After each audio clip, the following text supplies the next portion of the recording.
കേരളത്തിന് പുതിയ ഭീഷണിയായി പടിഞ്ഞാറൻ കാറ്റ് ശക്തി പ്രാപിക്കുന്നു. വരുന്നത് അതിശക്തമായ മഴ. 5 ദിവസം തീവ്രമഴ തുടരും.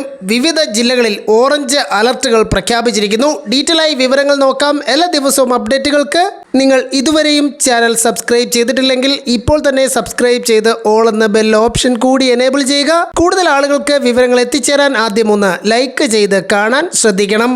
കേരളത്തിൽ അതിശക്തമായ മഴ 5 ദിവസം തുടരാൻ സാധ്യതയെന്ന് കേന്ദ്ര കാലാവസ്ഥാ വകുപ്പിന്റെ അറിയിപ്പ്. ചക്രവാത ചുഴിക്ക് പിന്നാലെ പടിഞ്ഞാറൻ കാറ്റ് ശക്തി പ്രാപിക്കുന്നതാണ് കേരളത്തിലെ മഴ ഭീഷണി വർദ്ധിപ്പിക്കുന്നത്. നിലവിലെ സാഹചര്യത്തിൽ കേരളത്തിലെ അടുത്ത 5 ദിവസം ശക്തമായ മഴയ്ക്ക് സാധ്യതയുണ്ട്. ഈ സാഹചര്യത്തിൽ വിവിധ ദിവസങ്ങളിൽ ജില്ലകളിൽ ഓറഞ്ച് അലർട്ട് പ്രഖ്യാപിച്ചു. ഇന്ന് കോഴിക്കോട്, കണ്ണൂർ, കാസർഗോഡ് ജില്ലകളിലാണ് ജൂലൈ 13-ന് ഓറഞ്ച് അലർട്ട് പ്രഖ്യാപിച്ചിട്ടുള്ളത്. തിരുവനന്തപുരം, കൊല്ലം, പത്തനംതിട്ട, കോട്ടയം, ഇടുക്കി, എറണാകുളം, തൃശൂർ, മലപ്പുറം, വയനാട് ജില്ലകളിൽ യെല്ലോ അലർട്ടും പ്രഖ്യാപിച്ചിട്ടുണ്ട്. വടക്കൻ കേരള തീരം മുതൽ മഹാരാഷ്ട്ര തീരം വരെ ന്യൂനമർദ്ദ പാത്തി സ്ഥിതി ചെയ്യുന്നു.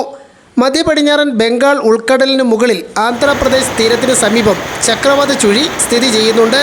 ജൂലൈ 14, 15, 16 തീയതികളിൽ മലപ്പുറം, കോഴിക്കോട്, കണ്ണൂർ, കാസർഗോഡ് 4 ജില്ലകളിൽ ഓറഞ്ച് അലർട്ട് പ്രഖ്യാപിച്ചിരിക്കുന്നു. 17-ാം തീയതി കോഴിക്കോട് ജില്ലയിലും വയനാട് ജില്ലയിലും മലപ്പുറം, കണ്ണൂർ, കാസർഗോഡ് ജില്ലകളിലും ഓറഞ്ച് അലർട്ടാണ്. ശക്തമായ മഴ വടക്കൻ ജില്ലകളിൽ ലഭിക്കും. കേരള, കർണാടക, ലക്ഷദ്വീപ് തീരങ്ങളിൽ മത്സ്യബന്ധനത്തിന് പാടില്ലെന്നും കാലാവസ്ഥാ കേന്ദ്രം അറിയിച്ചിട്ടുണ്ട്.